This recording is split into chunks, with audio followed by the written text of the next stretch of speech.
السلام علیکم ناظرین و سامعین، آج میں افسانہ جونپوری آپ سبھی کی خدمت میں پیش کرنے جا رہی ہوں جناب عظمت اقبال صاحب کا افسانہ تاثیر نخ۔ کھڑکھڑ کھڑکھڑ دھڑ دھڑ دھڑ دھڑ کرتی ایکسپائر ہو چکی آٹو جو اس کے پریوار کے پالن پوشن کا واحد ذریعہ تھی، وہ اسے پوری رفتار سے اپنے گھر کی طرف دوڑائے جا رہا تھا۔ آٹو کے کھٹارا آواز کرتے انجن کی طرح اس کے دماغ کی ہیجانی کیفیت، لرزتے ہاتھ پاؤں، سرخ آنکھیں، تیزی سے دھڑکتا دل، اس کے کٹھیلے مضبوط و توانا جسم کو بے قابو کیے ہوئے تھا۔ وہ بس کسی طرح جلد از جلد اپنے گھر پہنچنا چاہتا تھا۔ بجلی کی چمک سے راستہ لمحے بھر کے لیے نظر آتا، پھر گھپ اندھیرا چھا جاتا۔ گھنٹوں کی تیز بارش کے باوجود آسمان پر اب بھی چھائے گھنے بادلوں نے پورا منظر سیاہی میں لپیٹ لیا تھا۔ آٹو کی ہیڈ لائٹ اندھیرے کو کاٹنے کے لیے ناکافی تھی۔ وہ برسوں تک ہاتھ رکشہ کھینچنے کے لیے اپنے جسم کی طاقت صرف کرتا رہا۔ پچھلے برس ہی پرانی آٹو رکشہ خریدنے کے بعد اس کے 45 سالہ جسم کو کچھ آرام میسر ہوا۔ 30 سالہ انتھک محنت نے اس کے بدن پر لوہے کا خول چڑھا دیا تھا۔ محنت مزدوری کے الاؤ میں رہنے والے اجسام میں حساسیت کا مادہ دم توڑ دیتا ہے۔ بنیادی ضروریات کی تکمیل ہی جینے کا مقصد ہوتی ہیں، مگر آج رات کچھ دیر پہلے اس کے ساتھ پیش آئے واقعے نے اسے جھنجھوڑ کر رکھ دیا۔ دل و دماغ میں اتھل پتھل مچی ہوئی تھی۔ اسے محسوس ہو رہا تھا جیسے اب بھی وہ آٹو میں موجود ہو، اس کے بالکل پیچھے۔ ابھی کچھ دیر پہلے جو کچھ اس کے ساتھ پیش آیا وہ ایسا کیسے کر سکتا ہے؟ وہ پربھا کو سب کچھ بتا دے گا، مگر کیا وہ اسے معاف کر دے گی؟ کیوں نہیں، غلطی انسان سے ہی ہوتی ہے۔ اور پھر پچھلے 16 مونسون جگہ جگہ سے ٹپکتی چھت کے نیچے دونوں نے ساتھ گزارے۔ پچھلے ہفتے نیہا نے خوشی خوشی SSC بورڈ کا رزلٹ اس کے ہاتھوں میں رکھا، اس خواہش کے ساتھ کہ وہ آگے کی پڑھائی کے لیے کالج میں داخلہ لینا چاہتی ہے، اور اس نے سخت الفاظ میں اپنی لاڈلی کے جذبات کو کچل دیا۔ پربھا نے اسے نیہا کی پڑھائی جاری رکھنے کے لیے راضی کرنے کی کوشش بھی کی۔ بگڑے ماحول اور موجودہ دور میں ہونے والے درندگی کے واقعات کا حوالہ اسے چپ کرانے کے لیے کافی تھا۔ پربھا بھی اس کے خیال سے متفق تھی کہ غریب کے لیے عزت ہی سب کچھ ہوتی ہے۔ آج دوپہر کا کھانا کھانے کے بعد جب وہ آٹو لے کر چار باغ ریلوے اسٹیشن کی طرف نکلا تو مطلع صاف تھا۔ غیر متوقع طور پر کچھ ہی دیر میں گھنے بادل چھا گئے اور گھنٹوں تک برستے رہے۔ سڑکوں پر پانی بھر جانے کے سبب دیر تک ٹریفک پھنسا رہا۔ شام ہونے تک معمول کے مطابق آمد و رفت شروع ہو گئی، مگر کچھ علاقوں میں اب بھی پانی بھرا ہوا تھا۔ قیصر باغ کے قریب ایک بینک کرمچاری کو چھوڑنے کے بعد واپس ہوتے ہوئے روڈ کے کنارے بس کے انتظار میں ایک عورت کھڑی دکھائی دی۔ اس نے آٹو اس کے قریب روک دی۔ میڈم، کہاں جانا ہے؟ سوری بھائی، میں بس کے انتظار میں ہوں۔ میڈم جی، تمام بڑے راستوں پر جگہ جگہ پانی بھر گیا ہے، بسیں نہیں چل رہی ہیں۔ آپ کو آٹو کے ذریعے ہی جانا ہوگا، اندر کے راستوں سے آپ کو منزل تک پہنچا دوں گا۔ بارش اور ہوا کے چلتے بجلی بھی گل ہو گئی تھی۔ دھیمی رفتار سے اب بھی بارش ہو رہی تھی، سڑک پر ٹریفک نہ ہونے کے برابر تھی۔ اس وقت وہ عورت اس کے لیے پیسنجر کے بجائے ایک ضرورت مند انسان تھی جسے مدد کی ضرورت تھی، اور وہ اس کی مدد کرنا چاہتا تھا۔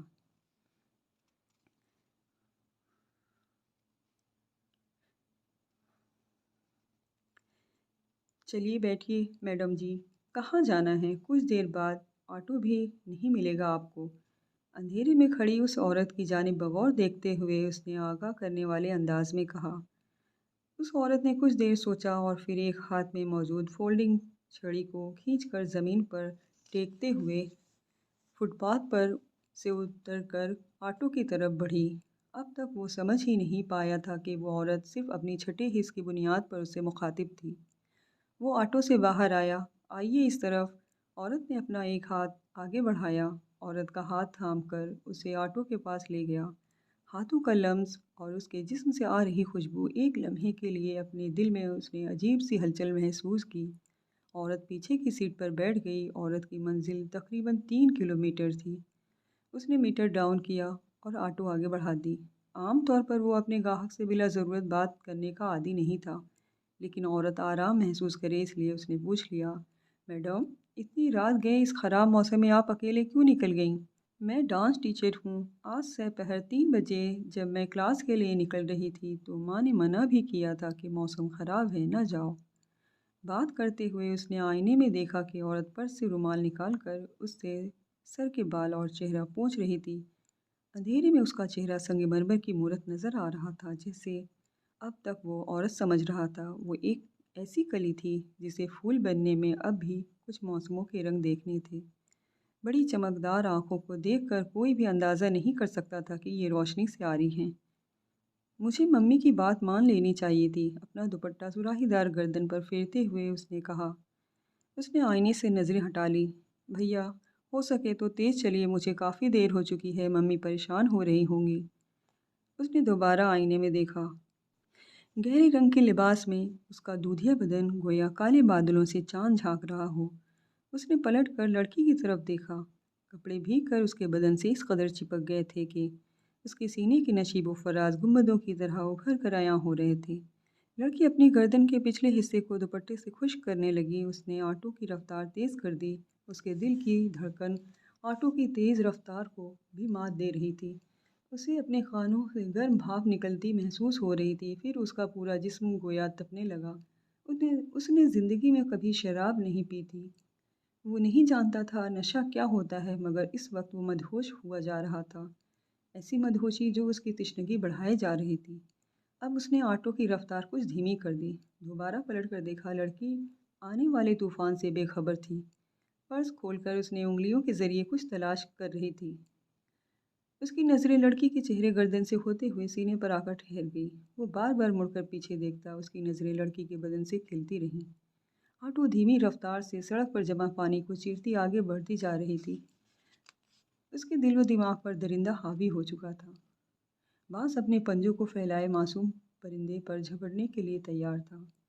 اس نے آٹو دائیں جانب سنسان راستے پر موڑ دی۔ انسانی آبادی سے دور یہ راستہ MIDC سے ہو کر گزرتا تھا۔ آپ کے موبائل میں نیٹ ورک آ رہا ہے کیا؟ کافی دیر سے ٹرائی کر رہی ہوں، ممی کو فون نہیں لگ رہا ہے، ہمارے پاس موبائل نہیں ہے۔ اسے اپنی ہی آواز اجنبی سی محسوس ہوئی۔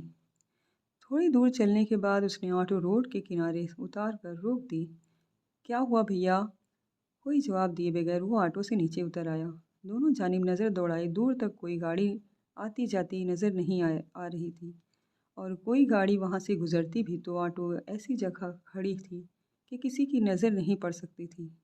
بارش تھم چکی تھی، ایک پل کو بجلی کی روشنی ہوتی اور پھر اندھیرا چھا جاتا۔ وہ بڑی آسانی سے اپنے شکار پر قابو پا سکتا تھا۔ بھیا، کیا ہوا؟ آٹو کیوں روک دیا؟ ٹائر پنکچر ہو گیا ہے، آواز کی لرزش پر قابو پانے کی کوشش کرتے ہوئے وہ بولا۔